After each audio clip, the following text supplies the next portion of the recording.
Hola, muy buenas tardes, muy buenas noches, muy buena mañana. No sé a qué hora estén ustedes escuchando esto.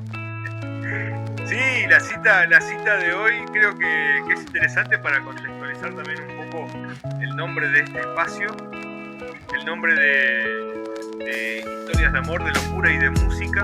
Recuerdo que Freud andaba a finales del siglo XX en Francia hablando de esta cosa nueva que era la dimensión psicológica, el hombre, la dimensión interior. Y es curioso que la música empieza también en ese momento, la literatura también.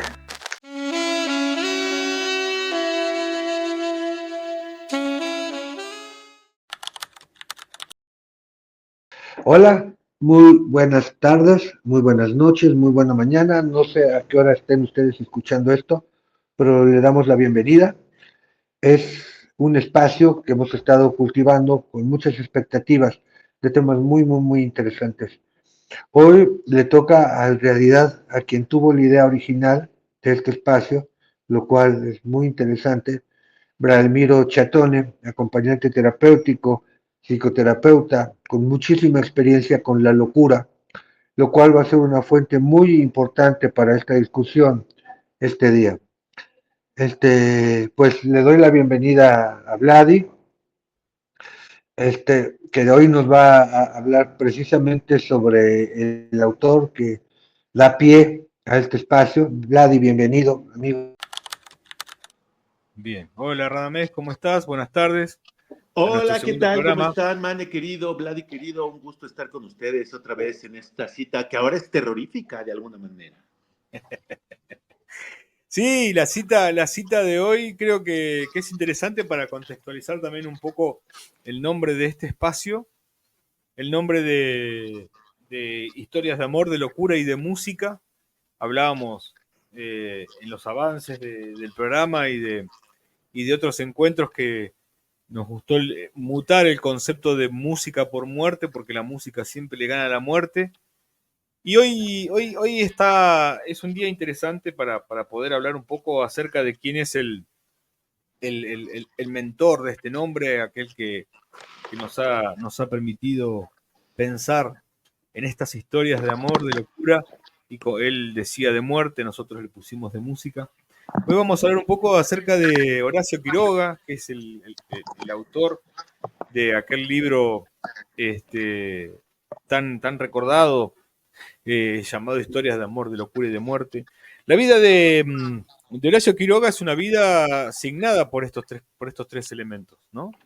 Eh, la locura, el amor y básicamente la muerte que también uno no sabe cuál es el principio de este nudo, de esta madeja, ¿no? Si la locura, el amor o la muerte, porque estos tres elementos han ido asignando poco a poco y creo que configurando también al escritor Horacio Quiroga y al hombre Horacio Quiroga, que la verdad que es un personaje maravilloso. Era el hijo de un diplomático argentino, de un vicecónsul argentino.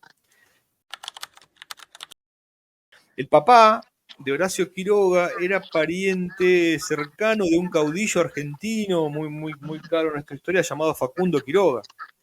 Y el papá de Horacio Quiroga, también un naturalista, pero en aquel momento muy asiduo a la caza, no a la caza, sino a la caza. Mi papá se dedicaba a limpiar las armas que él utilizaba para la cacería. Era un Horacio Quiroga pequeño. Horacio Quiroga nació allá por el año 1878 y ese mismo año el papá dice que una calurosa tarde de domingo estaba limpiando su arma y se le escapa un tiro y se mata. Queda como liberado un poco la vida de Horacio Quiroga a la mamá. La mamá vuelve a Buenos Aires y aquí en Buenos Aires se, se vuelve a enamorar, se vuelve a casar. Su padrastro, también un padrastro, un hombre muy amoroso, una persona que marcó significativamente la vida de Horacio Quiroga. Eh, el papá también, el padrastro también, ayuda a Horacio Quiroga al desarrollo de su juventud durante mucho tiempo, lo impulsa a estudiar, a leer, a ir formándose. Estando en Buenos Aires, sufre una ACV, una isquemia, que lo postra básicamente en la cama, él queda mudo. En algún momento Horacio Quiroga dice que lo que más extrañó no fue la ausencia de su padrastro, sino la ausencia de las conversaciones. O sea que para él su padrastro se había muerto mucho antes que la propia desaparición física, era cuestiones, algo así decía. El padrastro no soportó esto, y fíjense ustedes cómo una vez más la muerte de Horacio, atraviesa a Horacio Quiroga de manera extraña, porque eran tantas las ganas de morir que tenía este hombre que con la parte del cuerpo que le funcionaba pudo sostener la escopeta, y con el dedo de gordo del pie se disparó en la boca y también se suicida. El momento del lanzamiento de Los Arrecifes de Coral, el primer libro de Horacio Quiroga, aquí en la zona hay como una enfermedad que es la fiebre tifoidea, y esta enfermedad se lleva a la madre. Se la lleva a la madre justo en el momento del lanzamiento de su libro. Y también en ese momento Horacio Quiroga ya comienza a deambular y a buscar un poco su historia. Él está muy, muy ligado a Misiones, a la selva chaqueña, porque él se consideraba un naturalista. Él escribe mucho acerca de la fauna. De hecho, si hacemos un repaso de este libro que a nosotros hoy nos convoca, que es Historia de Amor, Locura y de Muerte, pasa un poco en la selva, en espacios donde se nota un conocimiento también de la fauna autóctona.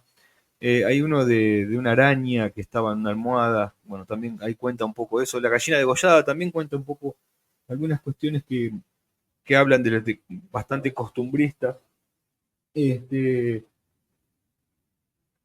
Sus hermanos se mudan con él y también son víctimas de la fiebre tifoidea. Mueren sus dos hermanos. Primero muere Prudencio y después muere su hermana Pastora.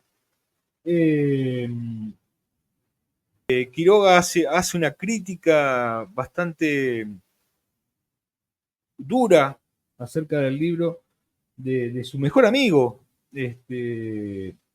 Perdón, no es Horacio Quiroga, sino reciben una crítica este escritor Federico de su primer libro, y este escritor quiere iniciar un duelo con su crítico. Entonces Horacio Quiroga se presenta como su coequiper, digamos, y revisando el arma, Horacio Quiroga, manipulando el arma por el cual van a batirse a duelo su mejor amigo con aquel que era crítico, se le escapa un disparo y le pega un tiro en la boca a su mejor amigo, el cual lo provoca la muerte instantánea. Quiroga vuelve de Brasil, de Francia, un tanto lastimado en su ego, bueno, imagínense que un viaje no lo iba a hacer mucho más después de este recorrido que él hace. Se casa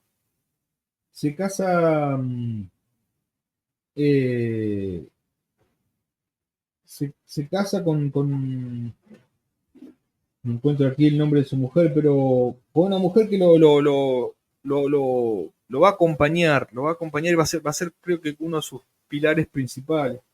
Muy interesante, ahí eso sería como una historia aparte. Su mujer se llamaba Ana María, y ya Horacio Quiroga era un adulto bastante, 30 años tenía, creo que al nacimiento de su primera hija, Egle. Estaban ya viviendo en Misiones, y desarrolla otro placer que es desconocido, pero es muy interesante de Horacio Quiroga, que es la fotografía. Él tiene un tratado, un libro sobre la fauna autóctona misionera, con fotografías que él mismo revelaba. En aquel momento se utilizaba revelar la fotografía. Tenía Tenía también una afición a la caza, una cuestión bastante particular también. Esa afición también se lo llevó a su segundo hijo, que salían a cazar bastante, con mucha asiduidad. Los hijos disfrutaban esas travesías. Y en una de esas travesías que salen al volver, su mujer, Ana María Sieres, decide quitarse la vida tomando el líquido que se utilizaba para revelar las fotos. Algo también bastante sintomático, ¿no? Su nueva pasión, la nueva pasión de Horacio Quiroga, que también lo plantea y lo plasma en ese libro de historia, de fotografías. La mujer se suicida con ese líquido, ¿no? Con el líquido, ¿cómo decirlo? Con el líquido de su pasión. O sea, los suicidios, la muerte que atravesaron Horacio Quiroga fueron muertes con mucho contenido de representación. En el año 1917, también una época convulsionada en el mundo, él comienza, o mejor dicho, sale a la luz su libro de historias de amor, de locura y de muerte, que lo pone, digamos, ya en el tapete como uno de los escritores más afamados de la literatura nacional. Y por qué no, bueno, también crea también una agrupación que se llama Agrupación Anaconda, que son intelectuales, de cosas que lo van llevando nuevamente al tapete político, logra ser cónsul también de la República Argentina. A partir de las sucesivas, digamos, derrotas literarias que él va sufriendo, vuelve a sus misiones, donde conoce una mujer mucho, pero mucho más joven que él, creo que tenía 17 años, se llama Ana María Palacio. Los padres no la dejan irse a vivir con él, se separan, y ahí eso es lo que a él le da el impulso para escribir una segunda novela que se llama Pasado Amor, y que es muy, pero muy interesante. Se casa con María Elena Bravo, no pasa mucho más que eso, porque justo en ese interín se separa de su segunda mujer y queda solo.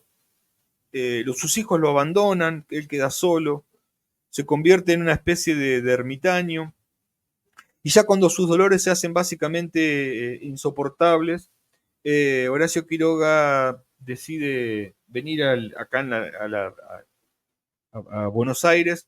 En el Hospital de Clínicas le hace una cirugía exploratoria y descubren que tiene un cáncer a nivel terminal. Horacio Quiroga queda unos días ahí en el Hospital de Clínicas, como lo declaran desahuciado, le permiten que una tarde salga a dar una vuelta, posiblemente algunos dicen que es en esa tarde que compra el cianuro que una semana o 15 días después va a acabar con su vida. Una de sus amigas más queridas, también atravesada por el suicidio, Alfonsina Storni, quien se suicida en Mar del Plata, internándose en el mar, le dice a otro amigo que la compasión era indigna frente a un hombre como Horacio Quiroga.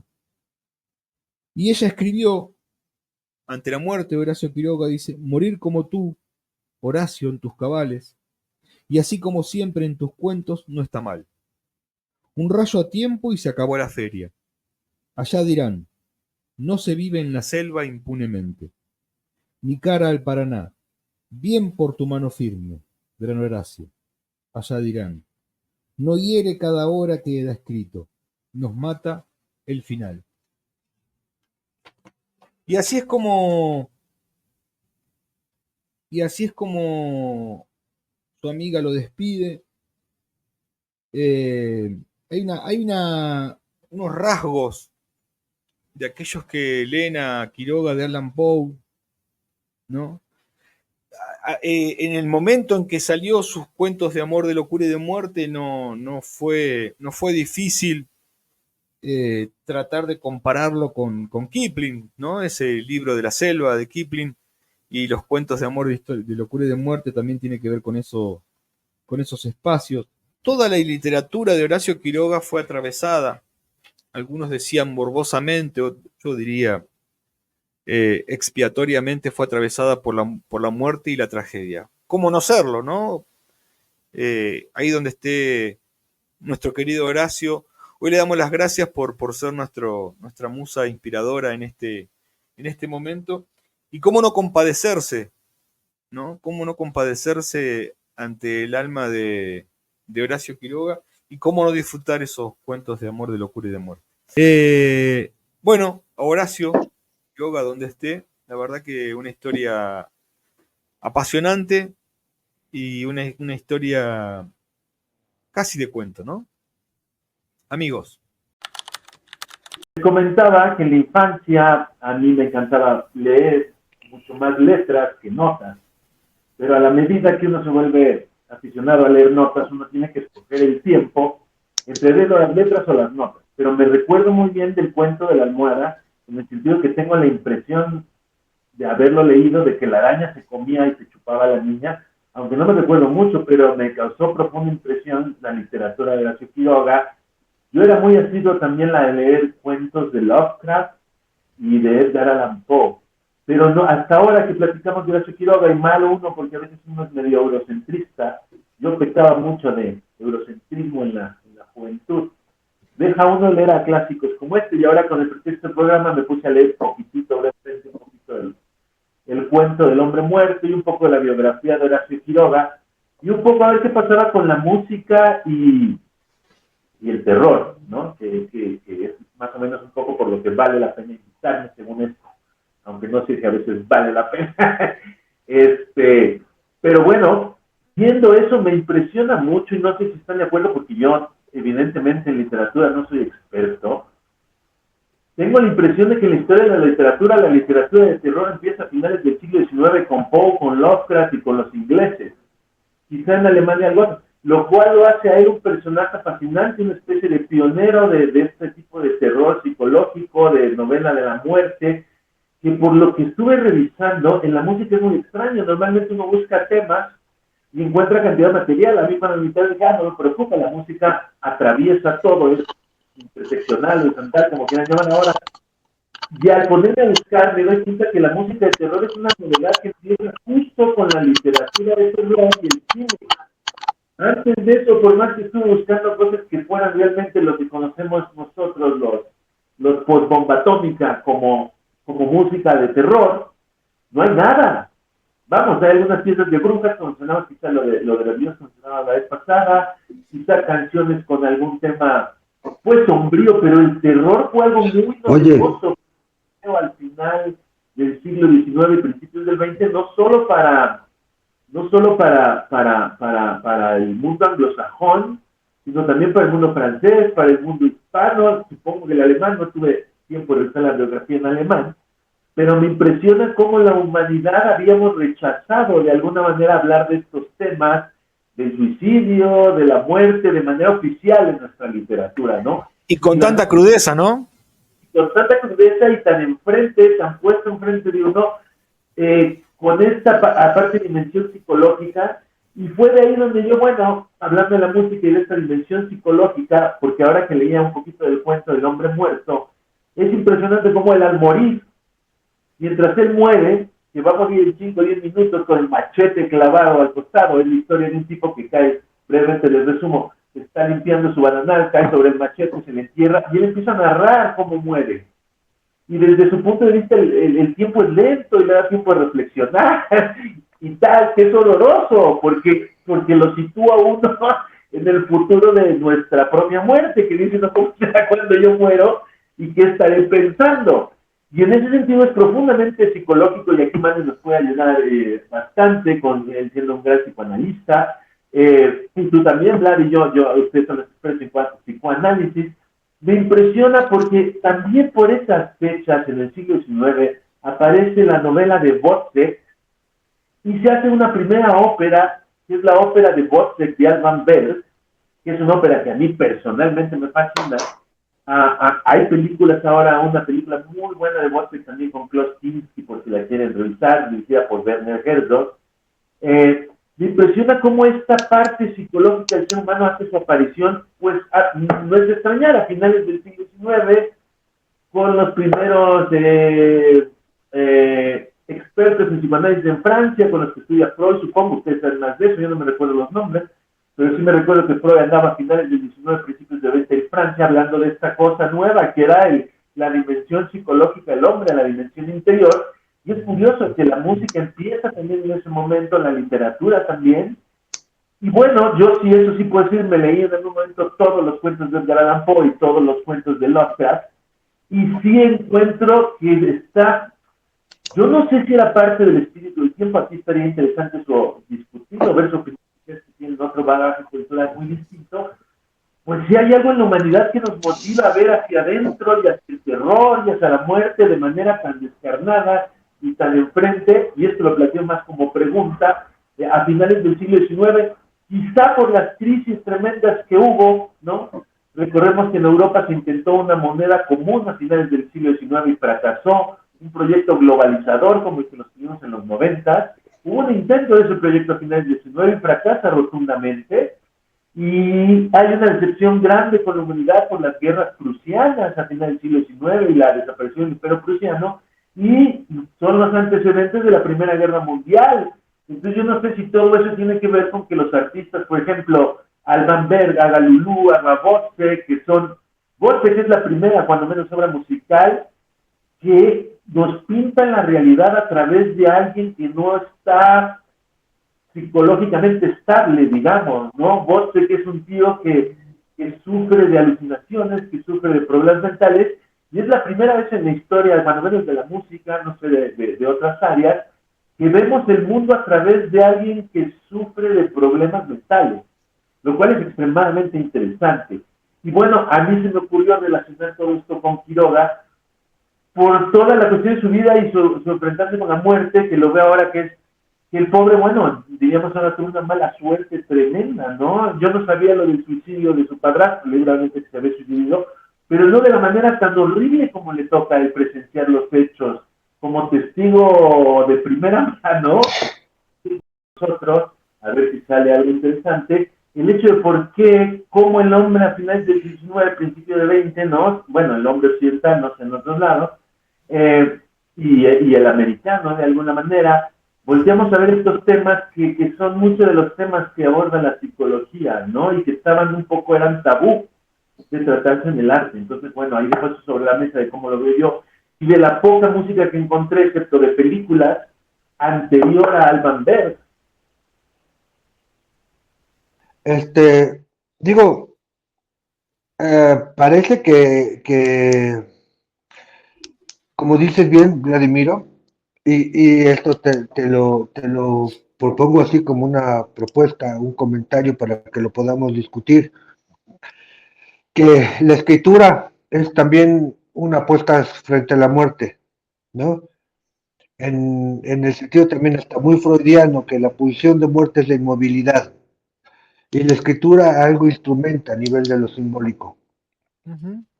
Hay tantos autores importantes que hablan de esta manera, de esta Antonin Artaud, con la manera de lo que escribe, ¿no? Uno de los Entonces, poetas también malditos, creo ¿no? que De la época. la muerte real, la muerte real es el silencio, ¿no? Ujú. Y la inmovilidad, lo inanimado, sin ánima. Creo que lo que hace Quiroga, un poco como lo hacemos un poquito de los mexicanos en relación también a la muerte, es burlarnos un poco de ella, ¿no? Jugar con ella, ponerle caras, hacer todo esto, ¿no? Y esto viene de una tradición prehispánica, también, Ujú. de un sincretismo ahí importante, ¿no? Sí. Entonces, yo creo que había algo también que atravesó no solamente su vida, sino como que la inspiración de la muerte para mucha de la gente que estaba cerca. O sea, habría algo de la vida de Quiroga, de la forma de pensar, de la forma de convivir, que inspiró tantos suicidios a tanta gente cercana, porque hasta sus dos hijos al final se suicidan. Después de la muerte o del suicidio de Quiroga, que parece que ya estaba condenado, la espada de Damocles estaba frente a él con esta metástasis del cáncer, Ujú. y después se suicidan sus hijos. Este, hay demasiados suicidios alrededor de este sujeto como para que esto no tuviera que ver con él. Este, pero esa muerte de la que se trata acaba, digamos, en la gente que él amaba y además, como muy bien señalaste, es como los que se quieren suicidar tomándose una sobredosis de sus medicamentos psiquiátricos, ¿no? Claro. O medicamentos. Ajá. Es Sí, como una locura. No es lo mismo alguien que tiene un cáncer terminal y que solo le queda sufrir, que alguien que se quiere morir como para resolver, para quitarse no la vida, sino esa vida, que creo que es muy distinto el approach, el abordaje. sí, Lo que plantean muchos suicidios en la clínica, lo que vemos, es que quieren matar esa vida, no la vida. claro. Este, entonces, Sí, a lo que, porque, o sea, digamos, hay una como necrología aquí importante porque la muerte no es como una inspiradora de vida, como podía ser para los caballeros águila prehispánicos, ¿no? O para muchos que han pasado por un cáncer y entonces dicen lo que me queda de vida lo voy a vivir, que también es una posibilidad. Sino siempre la muerte es como, diría, un vacío o un abismo, como lo puede pensar también mucho para los poetas, en donde se puede habitar, en donde se puede vivir. Es como vivir de la mano de la muerte todo lo que era su vida y de su producción. ¿Y por qué lo digo esto, no? Siendo tan importante para un cuento el final o en un principio, el principio para la narrativa, por ejemplo, para lo que le va a dejar a los demás, el cuento que yo conozco es un hombre que básicamente está en la selva, como bien dices, esta vivencia de estar en la selva, con otros seres, con otros animales, una serpiente tremenda, un veneno increíble, lo muerde mientras está en un paseo, y están narrando, tenemos como una ventana a su pensamiento todo el tiempo de lo que puede estar pasando, de lo que pensaba un hombre moribundo, hasta que llega el momento en que se detiene, en que hay un silencio, ¿no? Y entonces el lector debe asumir que se murió, porque ya iba acercándose como a este final y de ninguna manera es un final feliz, sino eh, él no pone el punto final, lo pone la muerte, ¿no? Y es ahí cuando te das cuenta que lo que pasó, lo que tendría que suceder y no está puesto en la escritura, fue la muerte. Todo lo demás del texto es la agonía, pero esta agonía parece ser como los muchos poetas malditos, parece ser como un novelista maldito, está siendo cultivada, bordeada, adornada, tejida, como un significante, diríamos, en muchas partes de sus obras, por lo que he visto, y en su vida. O sea, ujú, que eh, si quizá como fuente de inspiración, una de estas muertes, ¿no?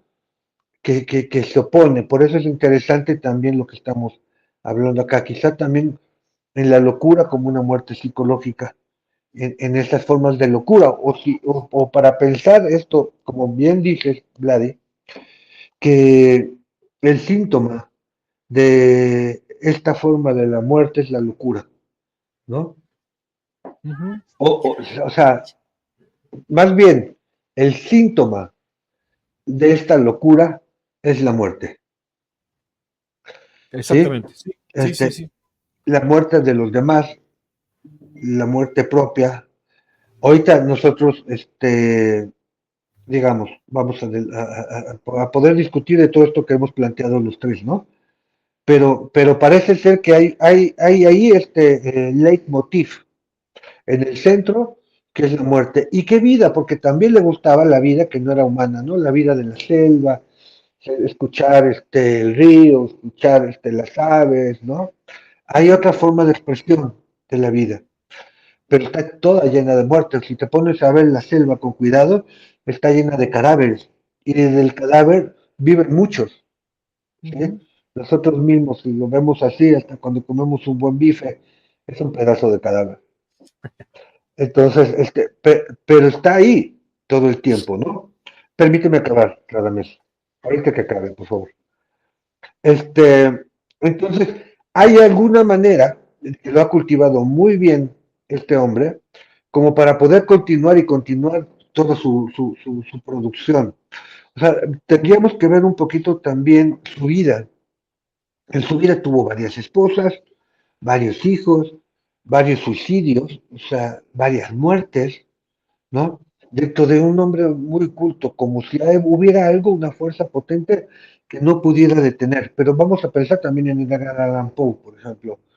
Poe que también, el escarabajo, hay tantas cosas que siempre nos mete en lo simbólico, como tú planteabas, nada más te gustaba el terror un poco, esta cuestión gozosa en la literatura, pero está Maupassant, Guy de Maupassant, también que es muy oscuro, Alfonsina Storni, su amiga, que quizá tiene que ver también con todo este tiempo y cómo se plantearía en este tiempo la muerte, ¿no? Porque también la solución de Alfonsina Storni, porque eso fue una solución para acabar con el dolor, fue hacer un acto poético, que es irse al mar hasta perderse, ¿no? Está también ahí otra forma de inventar la muerte. Entonces, ¿pero qué es la muerte como la muerte biológica para el sujeto, ¿no? Es algo que nos acostumbramos a vivir con ella, no es algo que se pueda entender, no hay de dónde entender, aunque sepamos que es parte del camino biológico, eso es lo mejor que siempre podemos decir en un funeral, porque nunca tenemos nada bueno que decir, nadie, como que lo va a curar el dolor, es una pendejada, pues que no te duela, pues es una pendejada lo que decimos, ¿no? Pero es también el dolor como una parte de la vida, ¿no? Entonces, la muerte para el sujeto es algo imposible, imposible en este sentido, imposible y lo que es el trabajo del duelo es como dejar que otra vez se vuelva a acomodar a eso, pero porque se deja un hueco, digamos, hay una costumbre, algo que se acostumbra, y no es exactamente que sea una solución a la muerte, ¿no? Pero, por ejemplo, la muerte también puede ser una solución. Cuando hemos vivido, los que desgraciadamente, nos ha tocado vivir con un paciente un familiar que agoniza por mucho tiempo, como en mi caso fue mi padre, sabemos que primero para él y luego para nosotros, la muerte fue una cura a ese dolor. Cura en el sentido que era lo único que le podía quitar ese dolor, sin que fuera un suicidio. Es como el destino. Entonces, simplemente, ya para acabar y como pasar el micrófono, abrirlo a la discusión, me parece que eh, es un tema muy, muy, muy, muy rico, muy importante, y como podríamos hablar muchas veces de muchos temas como lo infinito, no es que haya una muerte, sino también la muerte se inventa, se produce, y no solamente en un suicidio. Y un suicidio también se inventa en el sentido de que lo que habla, lo que leemos, es lo que se muestra. Y a veces alguna carta. No hay suicidios para joder, hay suicidios para, de amorosos, hay suicidios de todo.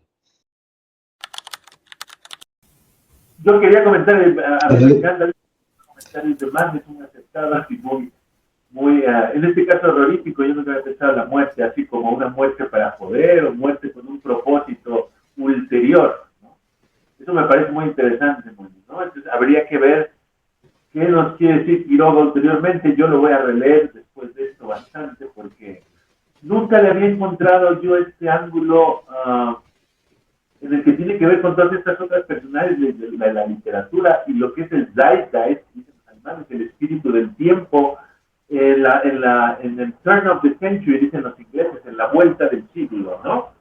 Pero Mane me menciona algo y ahí quiero aprovechar a presentarles a un amigo, de esta actitud ante la muerte que hay en México, que sí es interesante.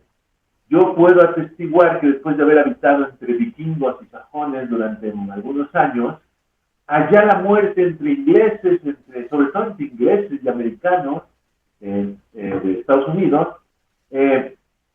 la muerte es algo de mal gusto que no se menciona.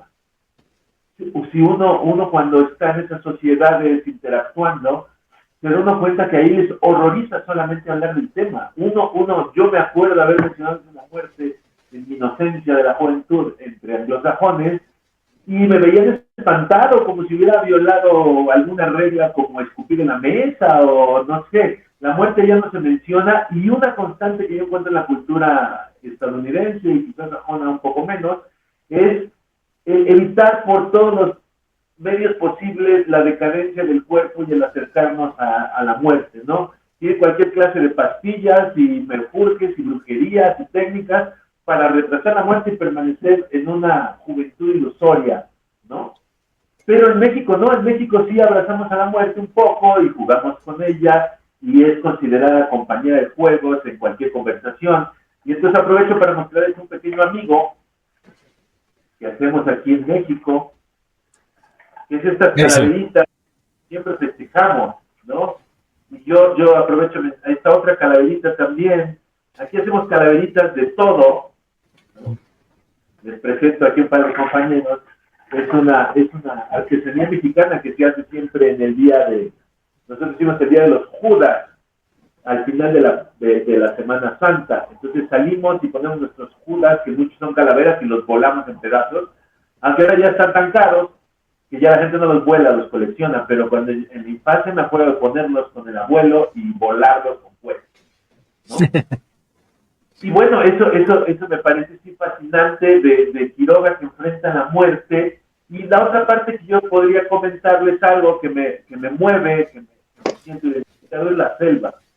Mi padre nació en la selva, vive en la selva, yo tuve la fortuna de crecer un poco en la selva, y la selva es algo horroroso, en el sentido de que es la naturaleza en su más pura expresión y puede acabar contigo en 20 minutos, ¿no? Y me recuerda en ese sentido uno de los pasajes, no sé si de la Carta Escarlata o de alguno de estos cuentos de Sherlock Holmes, de Conan Doyle, donde él, en sus maravillosas conversaciones con Watson, nos transforma las cosas, nos da un giro de 180 grados a algo que creíamos bellísimo, que es un poco lo que veo en Quiroga, ¿no?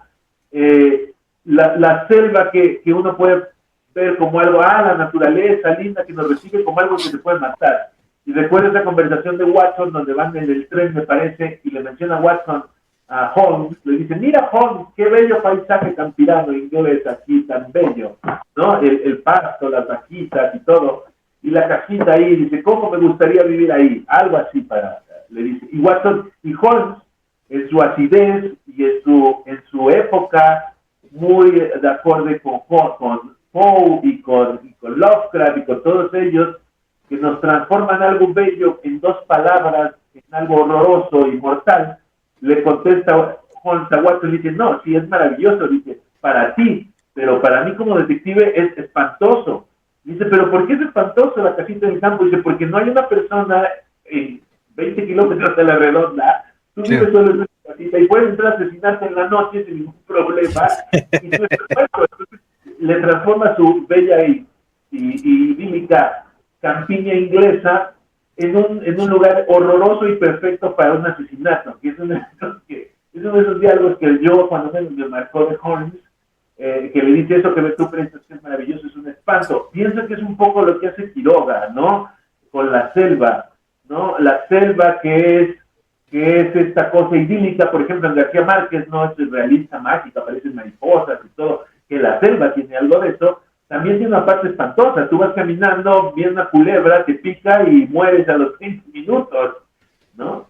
Entonces, bueno, dejo eso ahí un poco en el tintero para discutirlo.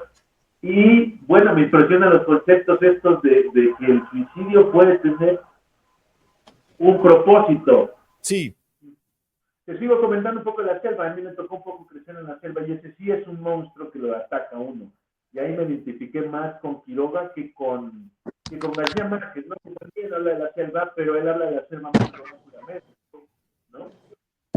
Pero bueno, dos grandes escritores con dos puntos de vista distintos de lo que es la selva, pero es muy curioso que siempre nos vamos más con la versión linda que con la versión horrorífica. Y ahí yo pienso que hay que respetar a estos escritores, incluyendo otro que se suicidó, me estaba enterando, junto con Alfonsina, Fernando Lugones. Lugones. Leopoldo. Leopoldo Sí, Lugones. Leopoldo Lugones. Leopoldo Lugones que también una historia bastante interesante, la de Leopoldo Lugones, que también lo acompañó a la muerte en bastantes ocasiones. Y también tampoco pudo soportar estas cuestiones de lo cotidiano. Mane, hablábamos un poco esto que justo Radamés decía, que los mexicanos se estaban acostumbrando a los temblores, ¿no? Y hablábamos un poco de acostumbrarse al horror, ¿no? Mira, ¿Qué no pasa? sé, no, A no, ver si... no, Sí, o sea, tampoco es como la muerte, no es que te acostumbres de que no sientes nada, es más bien como que te acostumbras en cuanto a que te resignas, porque ya oyeron mi grito a mi hija que era desesperado, y bueno, también sí, detrás de ese grito y detrás de este terror siempre está la muerte, ¿no? Y tú es que sí no, hay de momentos a momentos, en el 85 tuvimos muchísimos muertos, perdóname. sí, claro. Sí, claro. Sí, que yo pensaba, digo, para cerrar un poco, digamos, en cuestiones de lo cotidiano y a lo que uno se va acostumbrando, eh, digamos, cuando la muerte es tan cotidiana, yo no sé si no pierde un poco el estatus de muerte, ¿no? Cuando se es tan diario, digo, al menos en la vida de Quiroga, ¿no? Cuando la muerte deja de ser esa cuestión, digamos, bueno, al menos acá, también convengamos que la costumbre rioplatense, ¿no? De Argentina,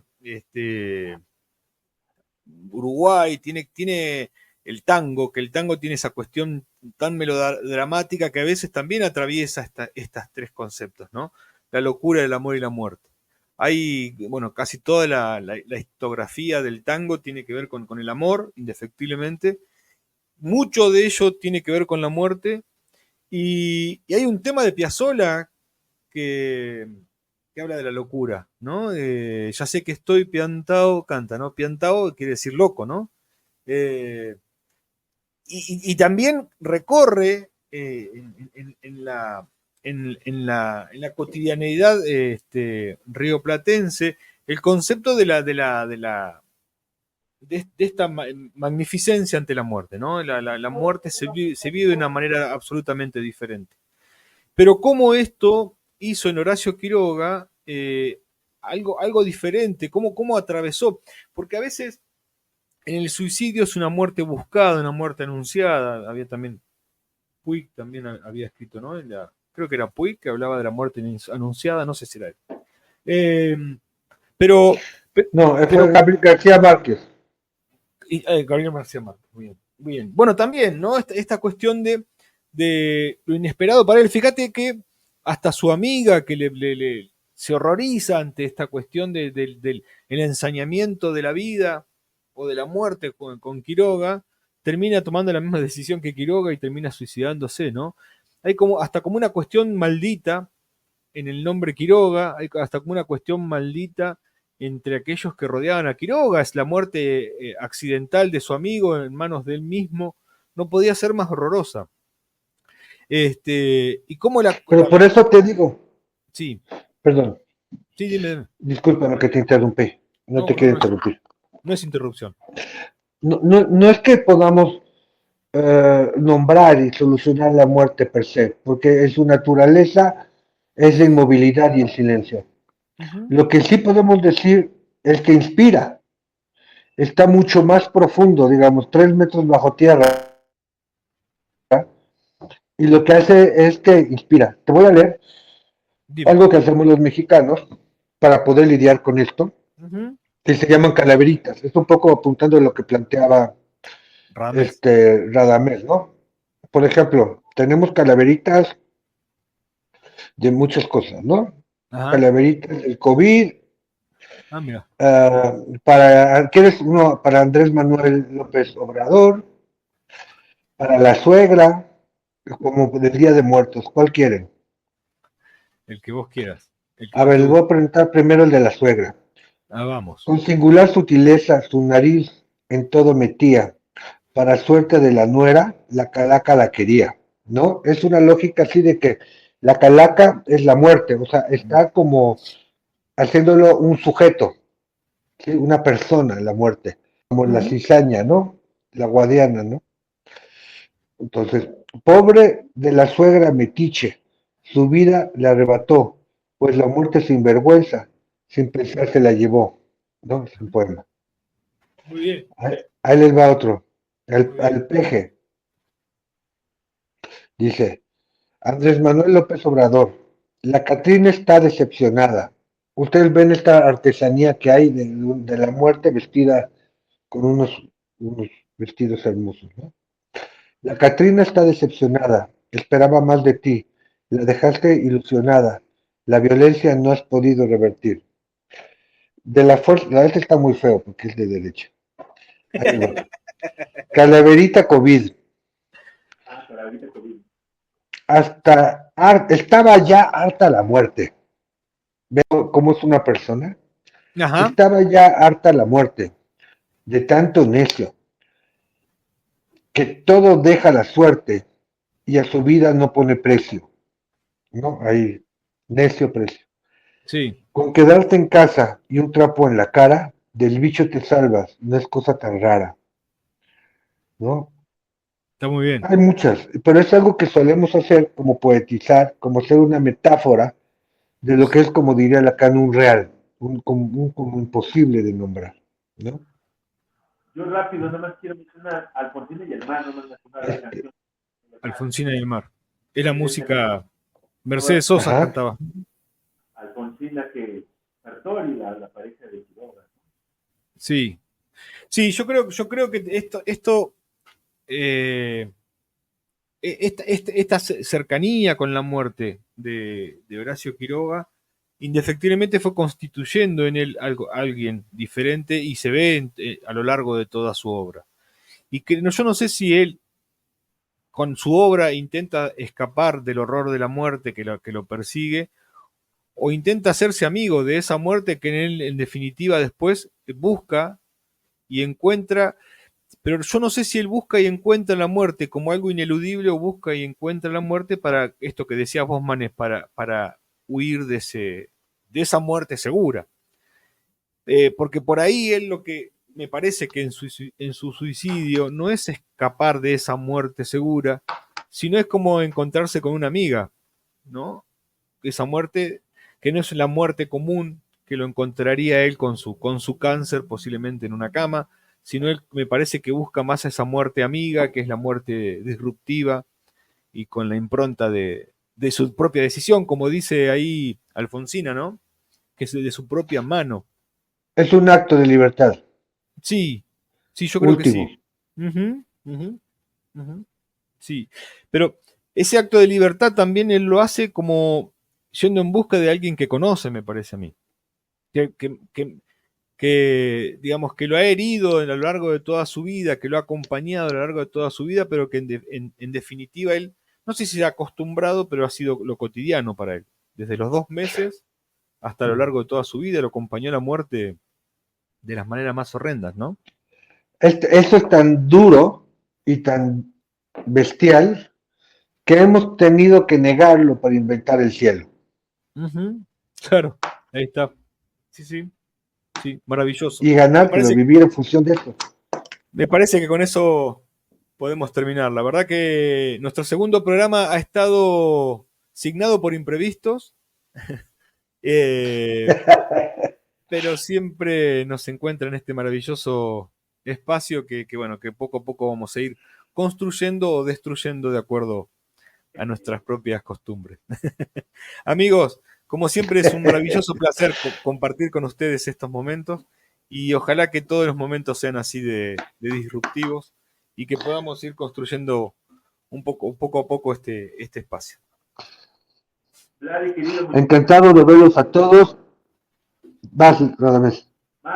también muchas gracias, Vladi. Siempre es un placer oír sus puntos de vista, son enriquecedores.